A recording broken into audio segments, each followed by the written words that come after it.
ज्ञानतिमिरन्धस्य ज्ञानाञ्जनशलाकया चक्षुरुन्मीलितं येन तस्मै श्रीगुरवे नमः।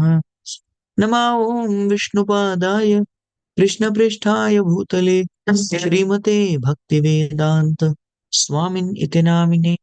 नमस्ते सारस्वते देवी गौरवाणी प्रचारिणे निर्विशेष शून्यवादी पाश्चात्यदेशतारिणे वाञ्छाकल्पतरुभ्यश्च कृपा सिन्धुभ्य एव च पतितानां पावनेभ्यो वैष्णवेभ्यो नमो नमः। जय श्री कृष्ण चैतन्य प्रभु नित्यानंद श्री अद्वैत गदाधर श्रीवासादि गौर भक्त वृंद। हरे कृष्णा कृष्ण कृष्ण हरे हरे, हरे Ram Ram Ram Hare Hare. Hare Krishna, dear devotees. Very, very happy to be with all of you this morning. And we'll be beginning a new shloka today. So, yesterday we saw about how Krishna expands into three guna avatars: Brahma, Vishnu, Mahesh. Every time people they talk about these three guna avatars, oh, in Hinduism there are three gods: Brahma, Vishnu, Mahesh. You heard this philosophy? Yes, but Srimad Bhagavatam very clearly teaches us that these are the three guna avatars of Krishna, where Brahma is a jiva, Shiva is neither god nor jiva, and Vishnu is the Supreme Lord. And only taking shelter of Supreme Lord Vishnu is something that can help us to get out of this material world. Okay, till here, so far, so good? Okay, so now we are moving to the next verse. So this is 1, 2, and 24. This is going to be a very, very special topic. We request devotees to very enthusiastically participate because this is a topic which will answer a particular reason. How many of you have a doubt that we have been, rotating the beads, going to temples, doing services? We have been doing this for quite some time. Yes, we have been rotating the beads. We are hearing Bhagavatam. We are doing so many things, but we have unfortunately not making advancement. How many of you have this doubt? Even after doing so many things, why we are not making advancement? So today's sloka is going to answer the question. Excited? We definitely are going to find out why we are not making the progress which we are supposed to make. The Shastras very clearly tell us.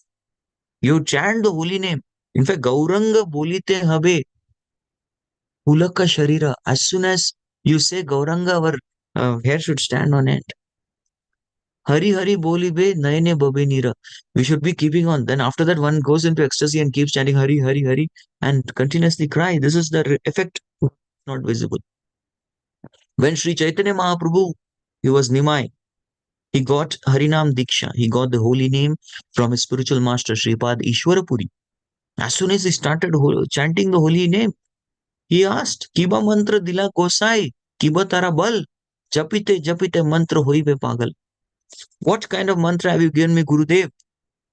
Yes, I'm chanting this mantra and I've gone mad in ecstasy. We also go mad in another way. We go mad. Why this round is not getting over? So why all this? So this particular section is going to be very special and it's going to be very instructive. So let's dive into it. And I request participation of all devotees in terms of like it will be kind of an interactive session. So requesting devotees to please take part. Okay. So this is Srimad Bhagavatam, first canto, second chapter, 24th verse. Parthiva daruno dhumas tasmadagnistrayimaya tamasastu rajas tasmat sattvam yad brahma darshanam. I'm going to go quickly into the translation because the purport is very important. I'm not taking the word to word. You can all see it yourselves. Firewood is the transformation of earth, but smoke is better than the raw wood. And fire is still better, for by fire we can derive the benefits of superior knowledge through Vedic sacrifices. Similarly, passion, rajas, is better than ignorance, tamas. But goodness, sattva, is the best because goodness one can come to the realize the absolute. Why this verse at all? Because previously Brahma, Vishnu, Mahesh, they were described as the three guna avatars. So before, elaborating on the guna avatars, The Srimad Bhagavatam is also talking about guna. How Sattva Guna is the best platform to be at. And Vishnu Murti is the Adipati or the superintendent of mode of goodness. So this is something that's become very clear. We go to the purport. Okay, this analogy is very simple, nothing much. There's a firewood, there is fire, okay, fire, and there is smoke. Smoke is something that is in it's Rajagun. Fire is Sattvagun, and firewood is Tamagun. That's how the analogy. It's an analogy basically. Okay. So, purport by His Divine Grace A.C. Bhaktivedanta Swami Srila Prabhupada. This is going to be our discussion. Why is it that we are not making the spiritual advancement which we are supposed to do, supposed to make? Purport. As explained above, one can get release from the conditioned life of material existence by devotional service to the personality of God. Yes, this was mentioned in the previous shloka. There are out of the three murtis, Brahma, Shiva, and Vishnu. They are famous, known as Trimurtis. It is Vishnu Murti who is beneficial to get out of material existence. The Bhagavad Gita, 6th chapter, 47 shloka. It talks about who's the topmost yogi. Yoginam api sarvesham madgate rantaratmana shraddhavan bhajate yomam same yukta tamo matah. So here this word bhajan is something, bhajate mam, right? And Prabhupada very clearly clarifies in this verse that bhajan is something which can be applied only for Bhagavan. Yes, it is wrong to say he is Indra's bhakta. It is wrong to say he is Durga's bhakta. It is even wrong to say Shiva bhakta. It is wrong. Because this word bhakta can be only applicable to Bhagavan. Yes, you can say Shiva is my Aradhi. That is not wrong. I am Upasak of Shiva. I am Upasak of Brahma. I am Upasak of Indra. That is perfectly correct. One can do that. Definitely, there is no problem. But where things go wrong, when we use this word bhakta, sometimes we use this word bhakta like anything. You know? We call ourselves also bhakta. Yes, Deva रे देवा गणपति देवा तुमसे बढ़कर कौन और भक्तों में हमसे बढ़कर कौन. So we conveniently use this word bhakt. Yes, and people announce, okay, मंदिर में आए हुए भक्तों का स्वागत है. It means, in Hindi, it means that um, we welcome all the devotees who have assembled at the temple. Oh, devotee is a very big thing. To become devotee is a very big thing. We are all so-called devotees, but we are struggling devotees, or we are aspiring devotees. When Prabhupada would be asked, "Are you devotee of Krishna?" You know what Prabhupada would say? Prabhupada would say, "I'm trying to be a devotee." So, as an acharya, he's teaching us humility. Being so humble, he's teaching us that I'm trying to be humble, trying to become devotee. And what do you say? We are pure devotee. I've heard this thing. I'm pure devotee of Krishna. I'm pure devotee of Radharani. You're not pure devotee, you're poor devotees. Poor. You're poor. That's the situation. Poor devotees. So from poor devotee, we are aspiring pure devotees. Okay. All right. Let's go ahead to the main content. It is further comprehended herein. Prabhupada is telling us his comprehension. One has to rise to the platform of goodness so that one can be eligible for devotional service of Lord. Thank you so much. Did you get answer to the question that was raised in the beginning of the topic? We got the answer. It was very clear, right? What got it? How many of us are putting effort to rise to goodness? Here is the problem. So now I wanted to ask all of you a question. What are all the activities that we do determine our moods? What are all the different activities that really determine our moods? You can all keep putting your answers in the chat according to you.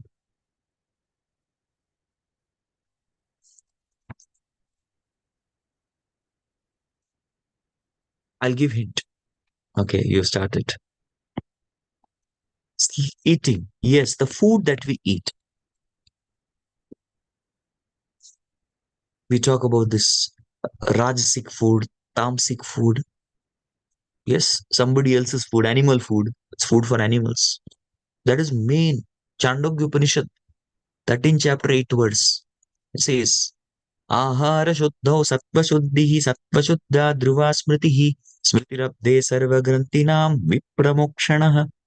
This is a mantra that comes in the Chandogya Upanishad, which very clearly tells that Ahara Shuddho, if you are having Shuddha Ahar or pure diet, Sattva Shuddhihi, your entire existence becomes pure. Sattva Shuddhat Dhruva Smriti. I'll explain. I'll give you, you all can see the visuals also. First word, Ahar Shuddha. If I eat pure food, Sattva Shuddhi. What is Sattva Shuddhi? I'll have pure life. Yes, automatically. Sattva Shuddha Dhruva Smriti. You get terrible, terrific, not terrible, terrific intelligence. Amazing intelligence. Buddhi. Dhruva Smriti means what kind of remembrance, discrimination, intellect, all these things you are blessed with that. Smriti labde sarva grantinam vipramokshanaha. And this buddhi is required for liberation. Granti. Grantis are different kinds of obstacles, impediments. The next thing is going spoken about. It is required for liberation. So we can just see the food decides. And somehow we are all attached to the foods in Rajogun and Tamogun. We are all attached. Yes, we all of us. We like spicy chatpata kind of food. We like packaged foods. We like it. We like what is that? Pastries, pastels, muffins. This all. See, once a while is good, but prominently our diet should be. Yeah, we need all tastes, little little. But what is very important is mostly our diet should be sattvic. One thing I'm very happy at Sri Hari Vaikuntha Dham here, that is ISKCON Manitoba, is our ahar is Shuddha sattvic ahar. We really have a it's a diet which is very nice, good for sadhus. So I'm very happy with that. Yeah.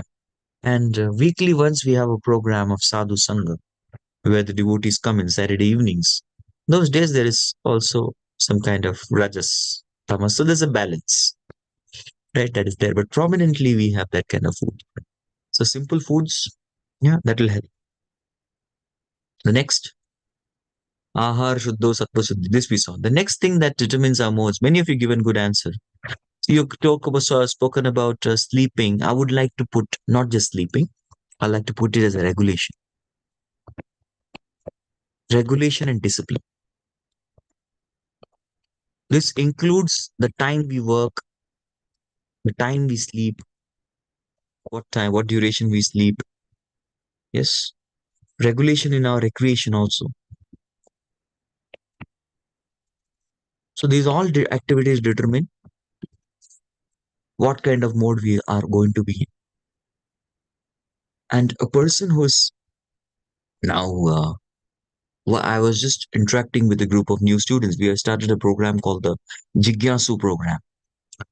So the Jigyasu program, I just asked, what do you think is the benefit of spirituality in your life? He said, spirituality will bring discipline. I said, yes, discipline is required for success in anything. A student wants to excel in studies, you need discipline. A sportsman wants to excel in some sport, you need discipline. Somebody is a musician, a singer, you need discipline. You have to sleep early, wake up in the morning and practice, do your riyas, your practices. That requires discipline. So in order to gain success in any walk of life, we need discipline, and spirituality is all the more serious. Prabhupada says not just any discipline. Krishna consciousness should be practiced as though in military discipline. This is Bhagavad Gita, 3rd chapter, shloka number 30. It should be practiced in military discipline. That's what Prabhupada says, military discipline. Oof. That's the kind of expectation that is there. Yeah. The way we talk, we hear, we behave, these are all our effects of modes. But what do we do? What are the habits? The association, another very important aspect, which is mentioned, Sangha, association. The type of association we have. That will determine our modes. So these are the key factors. There are many more things. Many more things. Yes, there are certain practices. Now, if you see Srimad Bhagavatam and Japa will take us to the platform of goodness. Tada rajas tamo bhava kama lobhadayasche chete ityanavittam stitam sattve prasidati. It is meant to. This will definitely, automatically, naturally take us to goodness. But unless and until we set this thing right, we set this thing right. The type of music we listen. I put it in recreation. The type of music we listen. The type of kirtan we do. Yeah. Yes. What kind of, even if somebody is playing sport, what kind of sport one plays? All these things will definitely determine our mood. If we lead our life, yes, let's see Bhagavatam we hear for 1 hour. Just example. Japa we do for 2 hours. So 24 minus 3 is equal to 21. How do we spend the 21 hours? Matters a lot. So once there was a devotee who asked a question to another senior devotee that Prabhuji, we chant for only 2 hours. Then what about the other 22 hours? He said the other 22 hours is a preparation for those 2 hours of chanting. It's a preparation. So we are all supposed to be spiritual warriors. His Holiness Bhaktivedanta Swami Maharaj has written the series of spiritual warrior series. So each and every devotee, as soon as you have purchased a bead bag, beads, and put your hand in the bead bag, we have made mistake. What is that mistake? The mistake is we have declared a war against Maya. Prabhupada said this. What is the meaning of Krishna consciousness? Krishna consciousness means to declare a war against the material nature. We have already declared the war. So now there are going to be, Maya is going to take us seriously. Right? So war is declared. Now what? Now we have to fight. We have no other option. So that's why each and every one of us, we are called as spiritual warriors. We are supposed to be like that. Spiritual warriors. Yeah. But if there are impediments on the progressive path, anyone, even from the platform of tamas, can gradually rise to sattva platform by expert direction of spiritual master. That was the purpose of Gurukula. Yes, the spiritual master and the Vedas. Vedas, what is the purpose of Vedas? When asked, the purpose of Vedas is to raise people to the platform of goodness. That was the purpose. Traigunya Vishya Veda Nistraigunyo Bhavarjuna. Of course, Krishna is encouraging Arjuna that rise above the mode of goodness. Rise above. Rise above these three modes. But even to rise above these three modes, we have to come to the platform of goodness. We can only rise above the three modes after coming to goodness. Sattva-guna. Yes. So spiritual master, what does spiritual master do? How does it work? The spiritual master, in one sense, a disciple, he gives his life to spiritual master. Diksha kale bhakta koila atma samarpan. Yes, atma samarpan. So now Guru, I am a fool. Guru mora murkha deki Korea shasan. So I am actually a fool. You please guide me. No, Guru Maharaj is expert. Spiritual master is expert. So with this expertise, he will give instructions and guidance.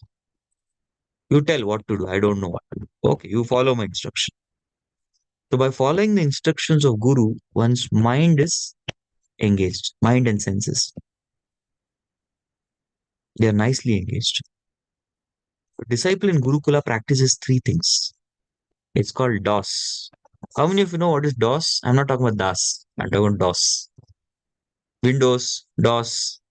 You have not worked with DOS prompt?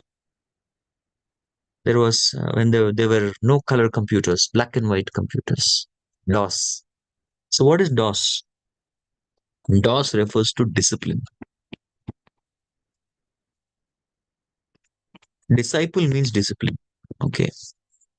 There's a proper schedule for a disciple. In fact, we have this particular vision in some time, at least over here in our area. We would like to start a bhakti immersion program, and where whoever it is, we would like to invite them for a semester period of 4 months, where anybody wants, they can take a 4-month membership, come and stay in the ashram environment. Because that way we cultivate these 3 qualities which are required to be a good devotee. One must have, right? How to come to goodness? This program, the purpose is to bring people to goodness. So whatever you learn in 4 months, apply for the next 4 decades. That's the plan we have. Bhakti Immersion Program. We would love to invite people from anywhere, any part of the world. Come and take the course. Come and learn discipline, because this discipline is very important. Then obedience, whatever the guru says, the disciple follows. Obedience. Guru says something, the disciple does it. Thus his mind and senses are properly engaged. And finally, there is sense control. There is no scope of sense gratification. Discipline, obedience, sense control. And this kind of life will bring one to goodness.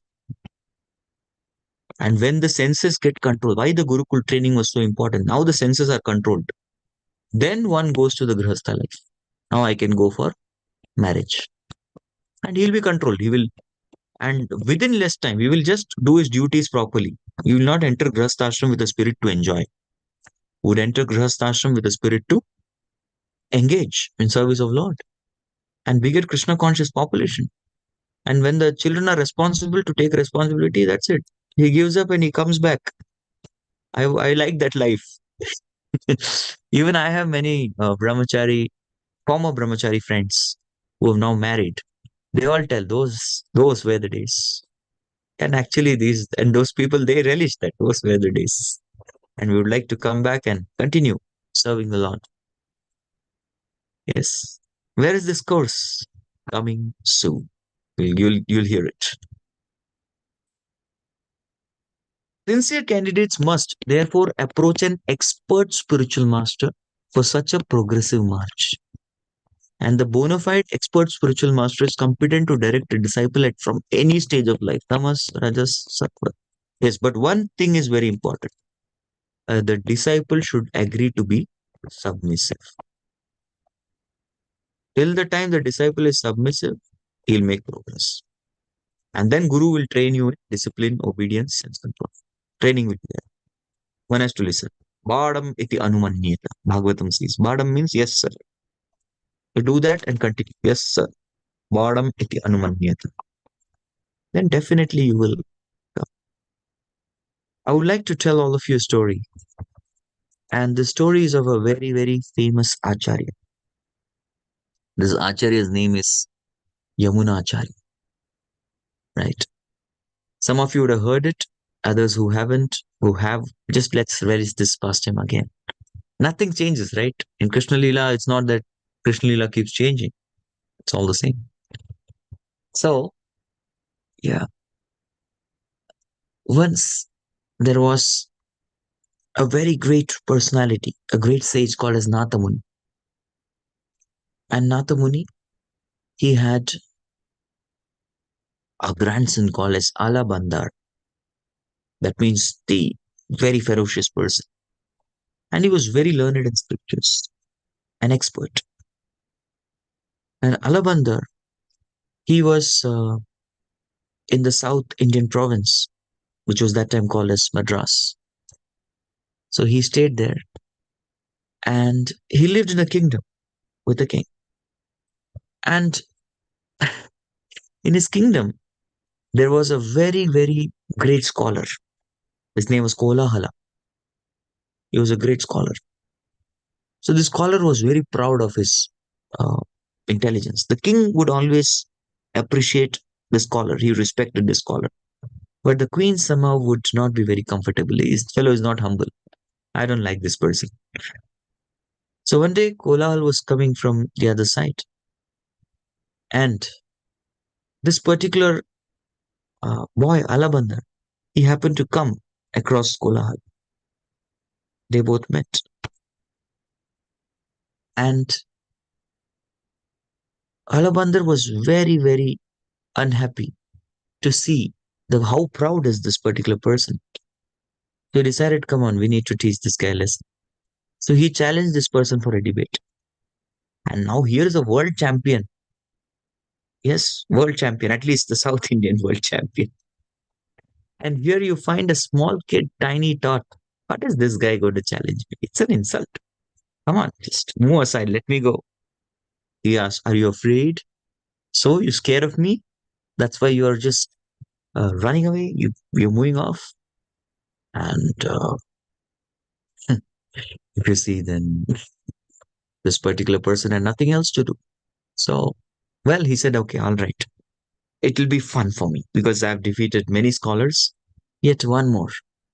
Yes, one more feather on the cap. Chalo, I'll do it. So this particular debate was supposed to happen in the presence of the king and queen. So the king and queen, they both were there, and Alabandar and Kolahal, they were face to face, looking at one another. Somehow the king and the queen felt, she had a gut feeling. I think this fellow's pride is going to be destroyed completely. He's going to be, crushed to dust. It's going to happen. And then the king said, there's no way my Kolahal can be beaten. He's the best. The king says, want to have a bet? He said, yes, what's the bet? The bet is that if you win, right, I will lifelong, without challenging any of your decisions, without even questioning you, I'll simply be very submissive and obedient. The king says, all right. If this guy, if the small guy wins, I'll give him half of my kingdom. It was done. Find out. So now this scholar, Kolahal, started asking questions to Alabandar. And he was answering it like this. And Alabandar said, can we skip the warm up and go to the actual questions? And this Kolahal was saying, he said that, oh, these are the most difficult questions I had. And this guy is just answering it like this, and he's calling it warm up. He said, then you ask question. You ask.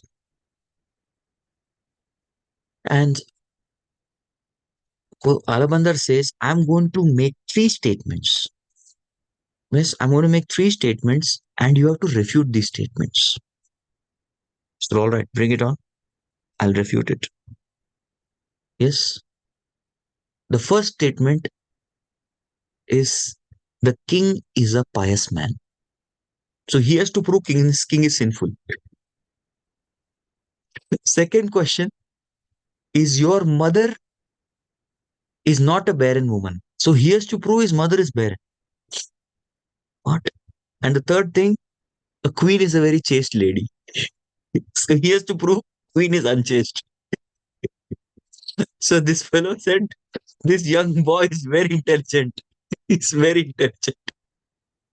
Yes, if I prove these statements as right, if I prove these statements right, the king, queen, and my mother, my king and queen will first of all finish me. They will have me hanged. And my mother will outrightly reject me. That's true. You're calling your own mother barren. That means I'm not a son of my mother. That's what it means. So he said he has played a very tricky move. So this fellow, Kolahal, thought for some time, and after that he became so angry. He said, you rascal, you want to try? Because if I don't say, I lose the bet. And in case I refute the statements, then they are all sitting there. They'll finish me. So he was damned if you do, damned if you don't. He was in that particular situation. Then he said, "You rascal boy, you are trying to play fool with me. Now you have to refute these statements. If you don't refute, I'll have you hanged here right now. Tell me." He goes one by one. He says, firstly, the king was pious. So I have to prove the king is sinful. He said, sins happen everywhere in this world. Yes. And sins happen in our kingdom also. And this being Kali Yuga, people are addicted to sinful life. And king gets 1/6 of the sin of the performer. So thus, king is also sinful. Okay. First is proved. Next. The next thing is your mother is barren. I have to prove it. I'm standing right here in front of you. But you're the only child of your mother. He quoted verses from Manusmriti saying that if a lady has only one child, she's considered barren. He just proved it. was a Shastric statement. He said, accepted. What about the queen? So you mean to say queen is not chaste? The one who vouched for you? You say she is not a chaste lady? Then wait a minute. The queen, when she marries the king, at that particular point of time, she also marries the suns, the moons, the stars, the directions, and so many other things. So thus, when married to multiple people, she will not be chaste to one man, right? And thus this person just fell flat on the ground, Dandot Pranam, and he says, you won. And the king had to keep his promise. So he gave him half of the kingdom. And this particular boy got so very intoxicated. I'm now speeding up. He got into all varieties of enjoyment, expanding territories. And he did his duty as a king, but he also became a Vishayi, means a sense gratifier. And by the time his grandfather, Natha Muni, he would say, oh, by God, what to do? My grandson, he's got into sense gratification. So he sends one of his disciples, Ram Mishra. You go and please somehow convince my grandson to give up his ways and come back. Come back to the saintly order. Because he has to be my successor. Please tell him. So Ram Mishra, what he did, he understood that the king is so much in the mode of passion and ignorance. Now comes our topic. He's so much in the mode of passion and ignorance that if I tell him anything right now, he's going to outrightly reject it. He wouldn't even allow me to have his audience. So what he did, Ram Mishra, was he went and he went to the gatekeeper and he gave him a special kind of spinach, kirei. And he told him that feed this king. I prayed for the long life of the king. Please feed this spinach to the king. And the gatekeeper, he went and gave it to the kitchen. The kitchen in charge gave it to the cook. The cook cooked. Then it boga was offered to the Lord, and then finally the king. The king saw, oh, today among all of this, there's one special item. Nice. So he had that preparation. He loved it so much. He said, very good. Nice. Blessings. So he gave blessings to the person who served. And the person who served kept the blessings with himself, the money. Next day again, Ram Mishra went. He gave this particular spinach to feed it to the king. So again, king was happy. He ate it and it went on. So days after days passed, the king every day released this particular preparation and he would keep remunerating the person who served. One fine day, Ram Mishra did not come. So king saw in his plate that particular spinach was not there. And because there was no spinach, he got disturbed. He said, now I am addicted to that. Where is that spinach? It'll come tomorrow. Tomorrow will. Today there was some problem. Okay, no problem. The next day again the spinach did not come. He became worried. Third day it didn't come for one full week. Then he found out. He asked the server, from where you give the spinach? He said, I just collect it from the boga and give it. Okay, boga, where? The cook makes it. Cook says kitchen in charge gives to me. Kitchen in charge says the guard gives to me. Then king goes directly meets the guard. How do you get this spinach? He said, one saintly person is to come and give it to me. He said, next time the saintly person comes, I want to meet him directly. As soon as he comes, bring him to me immediately. He said, all right. So this see how intelligent is Ram Mishra. That was a price he was paying to meet the king. Right? Was paying the price regularly so that he can meet the king. So he went. Now, since Ram Mishra came after a long time, immediately was taken to the king. And the king said, oh, great soul, where is that spinach? So Ram Mishra said, spinach was just a price for me to meet you face to face. I knew that you will call me. All I want to say, dear king, is your grandfather, Natha Muni, has hidden a great treasure for you. This is the most precious gem of blue diamond sapphire. So he said, all right, come and give it to me. No, I cannot give it to you. You have to come and take. He said, give me the Google location. I'll go with my army and take it. No, you have to travel alone to go and get it. You can't take anybody with you. One person only. All right, I'll go and get it. No, dear king. No, it doesn't work like that. This particular treasure is on an island, surrounded by water on all the sides. This particular treasure is kept on it's guarded by 7 gates. The inner sanctorum, where this is kept, is guarded by 1,000 hooded serpent. It's not very easy to get it. But I can help you get it if you take me with you. He said, all right, you lead the way. I'll come right away. Let's go and conquer this treasure. Because that was his mindset. And as he was traveling, Ram Mishra asked, can I recite the Bhagavad Gita shlokas? If you don't mind, King. He said, all right. In my childhood, I've studied all of them. You go. So he started. Dhritarashtra Uvacha Dharma Kshetre Kurukshetre. So he started the verses. So chapter after chapter, first, second, third, fourth, fifth, sixth, seventh, eighth, ninth, 10th, 11th chapters done. 12th chapter, he started the Bhakti Yoga. The first verse, second verse, third verse, fourth verse, fifth, sixth, seventh, and then he came to the 8th verse. He sang, Mayyeva mana adatsva, Mayi buddhim niveshaya, Nivashishyasi mayyeva, Ata urdhvam na samshayaha. And as soon as the king he was relishing the Bhagavad Gita, but he heard this verse. His conscience awaked. He said, stop, stop the chariot. Where is my grandfather? I mean, now he thought about his grandfather. He said he's no longer in this world. Oh, so sad. This particular verse has awakened my conscience and awakened my bhakti completely.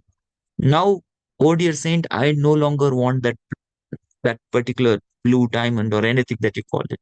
I simply want to give up all my kingdom and just devote myself to the Lord. Ram Mishra smiles. He said that you have to take the blue diamond. You need to take it. He said, no, I don't want it. He said, no, you have to. That's the instruction of your grandfather. He said, but I'm not attached to anything material. Ram Mishra said, who said that was material? He did not understand. He said, what do you mean? He said, I was talking about the wonderful island of Sri Rangapatnam, which is surrounded by river Kaveri on all the sides, which is an island. I was talking about that Vaikunta Dham, that abode, which is having 7 gates that we need to pass by. I was talking about the walls of the inner sanctorum in which that blue diamond lies. I was talking about Ananta Shesha, that 1,000 hooded serpent who's guiding the diamond, and the diamond is Lord Sri Ranganath Krishna himself, who's your property now. And you need to worship him as your life and soul now. And this is something that was very, very thrilling. And he said, really? Ranganath's very, he didn't even go back. He just left and went ahead. And later on, Alabandar became a very great Acharya called as Yamunacharya, the spiritual master of Ramanujacharya, Yamunacharya. So that is the story of Alabandar and how simple mode of goodness. I told you all the story for telling how a simple mode of goodness diet, it changed his consciousness, right? Changed his consciousness.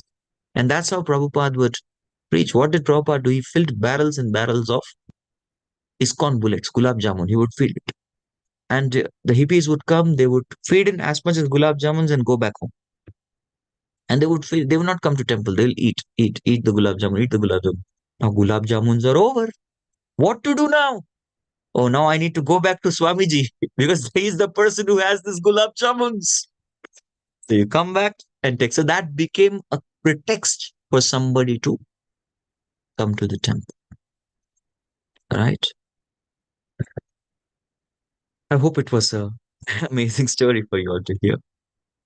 Well, so it is a mistake, therefore, to consider that worship of any quality or form of the Supreme Personality of Godhead is equally beneficial. We already discussed this. Except Vishnu, all forms are separated, being manifested under the conditions of material energy. Therefore, these forms of material energy cannot help anyone to rise to the platform Sattva, which alone can liberate a person from material bondage. The uncivilized state of life or the lower life of animals is controlled by the mode of tamas. Civilized life of man with a passion for various types of material benefits is the stage of rajas. The rajas stage of life gives a slight clue to realization of the absolute truth in the forms of fine sentiments in philosophy, art, culture, with moral and ethic principles. But the mode of sattva is still a higher stage of material quality, which actually helps one in realizing absolute. So this was our entire theme for today, right? Cultivating this mode of goodness. In other words, there's a qualitative difference between the different kinds of worshipping methods as well as the respective results derived from the predominating deities, namely Brahma, Vishnu, and Hara. So this is the right person to worship. The object of worship was very much clearly clarified. And what this particular shloka talks about is the importance of coming to the mode of goodness if one wants to be a serious devotee of Krishna consciousness. All right. So I would like to pause here. Yeah. And if you get any questions, we can have it. We can take questions.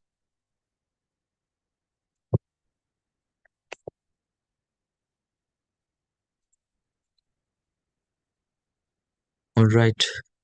Deserve before you desire. Please explain this. How to apply in our lives as a DM. Oh, yes. What is the meaning of deserving? Deserving means preparing for that. We prepare. We have readiness before you desire something. So I am desiring the darshan of Krishna, but am I preparing myself by developing that premanjana churita bhakti vilochanena, the chanting of the holy name, the service that I'm rendering to the devotees and the Lord's deities? Am I preparing myself that way? So unless that preparation is done, Ata Sri Krishna namadi na bhavet grahyam indriye. Sevon mukhe hi jivadu swayameva spuratyada. Unless Ata Sri Krishna namadi, we are not preparing with that. We cannot deserve to see the Lord. Right? So that's the simple meaning. Yes, Devija. Krishna Prabhuji, I have two off-syllabus questions. They're not based on today's class. You beautifully explained today's class. May I ask you those questions? You can ask one, and we give chance to. Yeah. Thank you. So I wanted to ask you, Prabhuji, they tell us to follow the four regulated principles. You're speaking about living your life in regulation.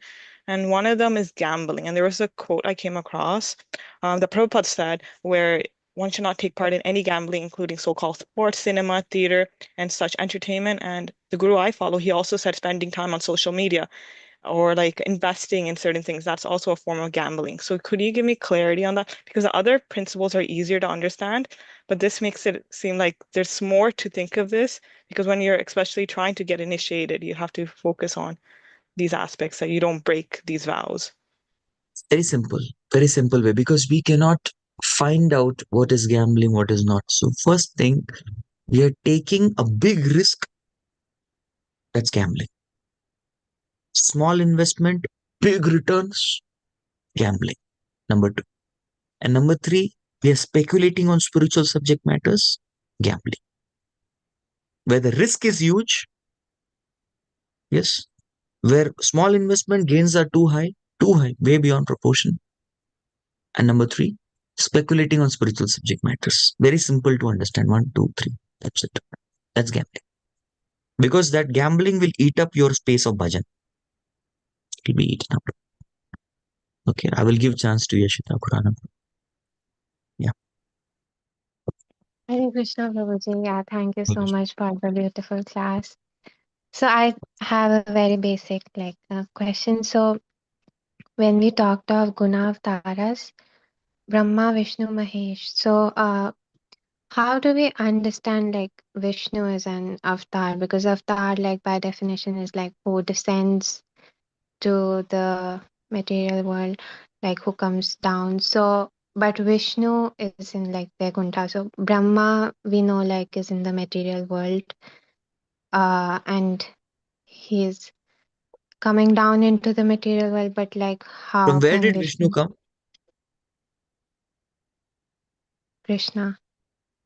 Thank you. Where is Krishna? Goloka. Where is Vishnu? In the material world. Mahavishnu is in material world. Shuradaksha Vishnu in material world. Garbhodaksha Vishnu in material world. So this is part of the world, right? So hasn't he descended from spiritual world? Okay. Yeah. So that's why avatar. Okay. Okay, and for Shiva, like how can Yeah, he is we also descended like that.